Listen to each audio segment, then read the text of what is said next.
Welcome, everyone, to First Things First. We are down here in Miami Beach all week as we get ready for Super Bowl 54. I cannot imagine a better backdrop for us to sit back and talk football.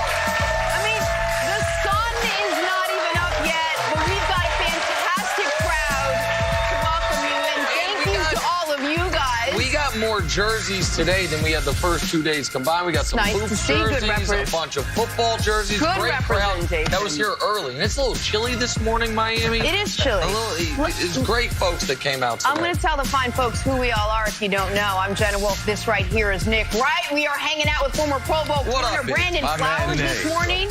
To my left, three-time Super Bowl champ coach Eric Mangini. You are so happy this morning. You got my name right. Okay, in the rehearsals, I may have forgotten your name. It meant a lot to me. Never happened before. We have an incredible guest list joining us today. Among others, Gardner Minshew will be here. Cam Jordan, Jarvis Landry, Michael Vick. We have so much to talk about, so much to get to. So glad you guys are joining us. So glad these guys are joining us. Let us start by diving right in with Patrick Mahomes. The Chiefs' all-everything quarterback has basically put his team on his back on the road to Miami. If Mahomes does indeed win the Super Bowl at 24 years and 138 days old, he would be the second youngest starting quarterback behind Ben Roethlisberger to hoist the Lombardi Trophy. When asked about seizing this moment, Mahomes knew exactly what to say. It's a once-in-a-lifetime opportunity that I hope I have a lot of times. And so it's you take in the moment, but you're always focused. You understand that the reason you're here is to play football and to win a football game, and we understand that. But, I mean, if you watch this team, we have fun doing it no matter where we're playing at. And so it's a great opportunity that I'm having early in my career, and I'm excited just to go out there with my brothers and try to win. Nick, you've been following Patrick Mahomes' career since the Chiefs grabbed him, and he's been so successful ever since. What do you think is on the line for Patrick Mahomes this Sunday? Well, I love the quote. It's a once-in-a-lifetime opportunity that I hope to have a lot of times, and that is spot on. Dan Marino got there in year 2. I'm sure he knew it was once in a lifetime, but thought he'd have a bunch more, and he didn't. Aaron Rodgers got there his 3rd year as a starter, has never been back. So I anticipate, I think a lot of people anticipate Patrick will be on the stage a lot of times, but it's not guaranteed. So you have to treat it like that once-in-a-lifetime opportunity. But if they win Sunday, he joins Jim Brown and Kareem Abdul-Jabbar as the greatest opening 2 years of a career in sports history. That's what happens if they win Sunday. Like Brady's first 2 years, they win a Super Bowl his first year as a starter. The next year, they miss the playoffs. Russell Wilson make the playoffs both years, win the Super Bowl in year 2. But his level of play, he wasn't an MVP caliber player yet. Jim Brown, his first 2 years in the pros, won a league MVP, got to an NFL championship game and they lost. Won a league MVP, got to the playoffs and they lost. He was instantly the best player in the sport. Kareem walked into the NBA as an All-NBA player, as the best player in the league, and by year 2, champion, league MVP, finals MVP. If they win the title this year, Coach, his open to his career, league MVP first year as a starter in the Final Four, and then a Super Bowl championship as a quarterback, you can put the beginning of his career up against any athlete, any sport in American sports history. Yeah, and as we've talked about Mahomes, and I know you were in on Mahomes early, as we've talked through this, I'm definitely on the side of we need to take it slow. We need to see how he evolves. We need to see how he performs in these big moments. And this is the next big moment that we need to see him in.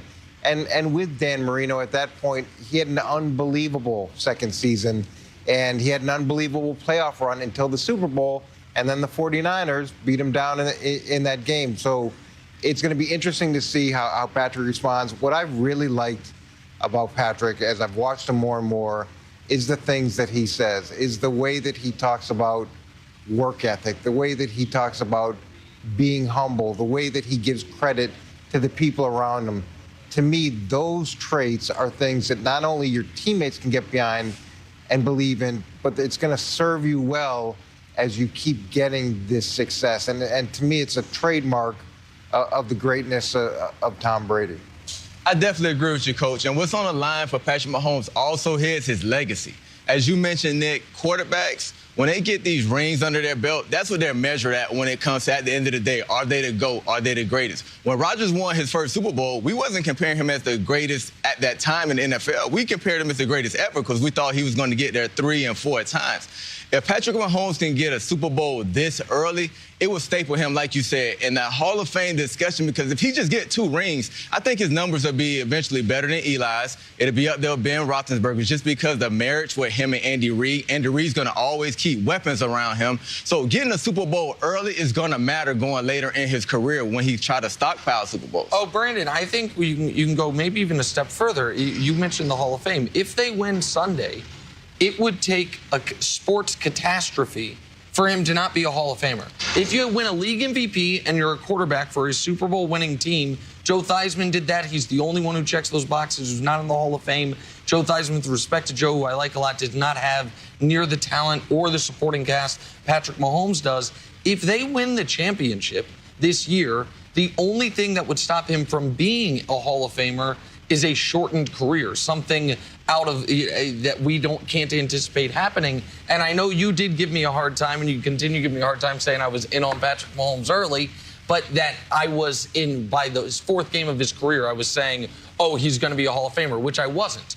But I am saying it now, right? I am saying right now that if they win Sunday, he is going to be a Hall of Famer because he's checked the boxes you need to check. The rest are just playing out, see how high up the mountain he can go. It's funny because we're so quick to predict years down the road. Yep. And to me, that's one of the biggest traps in sports is there's this assumption that you get to start where you left off. And that's what kills teams after they have success. You have to do all the things that you did well better each year after that because everybody's studying you, everybody's chasing you. The motivations change, team dynamics change, and it's a hard lesson to learn. Like I said, I enjoy the way he's approached things, and it seems like he's wired the right way. But with all that fame and $200 million, it can have different effects on people. But I'm just curious, if he plays well and doesn't win, where do you place Patrick Mahomes at that point? He still had the same trajectory to the start of his career. Listen, he's still the best player in football, but then all of a sudden, and this is why these little, and Jenna, you and I have talked about this. Lamar was the best player in football. You keep saying that. I never once said that, Coach. I said he had the best. Weeks and weeks. No, like you said that. It's not true. You keep saying that. It's not accurate. I said he had the best season. I was fair to Lamar. He's the best player that's not playing in the Super Bowl. No, he had the best season, but no one. I've never wavered from week 4 of last year. It was very obvious who the most talented player in the NFL was. And by the way, since that Niners game last year when Jimmy Garoppolo unfortunately got his knee blown out, it was very clear who the best player in the NFL was. But to Jenna's point, if they don't win, then you're like, okay, you had home field advantage last year, you lose to Brady. This year you're a favorite, even though it's just the slightest of favorites. You lose to Jimmy Garoppolo, then the narrative starts to turn a different way. That's how sports are, especially in the NFL with 1-game samples. No matter your talent, if you can have the season Lamar had and have your worst game of the year at the worst possible time, and the narrative turns on you entirely. So I don't think it would flip on Patrick entirely, but it'd be going down a different track. All right, let's take a little break and go viral. Later in the show, we're going to have Jags rookie quarterback Gardner Minshew here, which will give us ample time to talk about his latest Instagram post. Minshew posted this throwback picture of him and his now famous mustache when he played at East Carolina. And lucky for you, the stash is on sale. Gardner Minshew is trying to sell clippings from his mustache. Oh my God! From back in 2017. That is awesome. Why do you keep that? Wait, hold on. It's for the bargain basement price of $1 million. Listen. Can we get that tested, though? How do we know that's authentically from 2000? You know what? We do. And I would turn to my right for a man, I guess both edges of the table, we have men with 7 figures in the bank. Can you two combine to help Jenna out? You would like it. I don't know that you... I love the man. I don't necessarily love the hair that comes off the man. I think they could do like a buy it now price. You can put a few racks on it for help Jenna out. You guys want to go halvesies? Halvesies? I'll leave that to Nick. But you know, guys do that more than often. You know, guys cut their dreads and keep them. Guys cut their stashes and their beard and keep them. Do they sell them? Wait, They don't where do you sell keep them? Do you have like a mustache closet, like a hair safe? Like where do you keep that stuff? I mean, you can always sew your hair back in. If you got short dreadlocks like I do now, if you keep them, you can sew them in, make them back long, and you have your hair do overnight. Maybe Gardner Minshew wants to re-sew that hair back onto his own face. Well, we'll I ask could spend him. the next 10 years not grow a mustache. We are going to, I would love to see what that looks like. Yeah. We're going to ask him as he joins us a little bit later on. All right, we got to take a break. Before we do, though, we do want to tell you about DraftKings, the official daily fantasy partner of Super Bowl 54, and you can play for free for your share of over $4 million in prizes. Plus, you could join over 20 millionaires.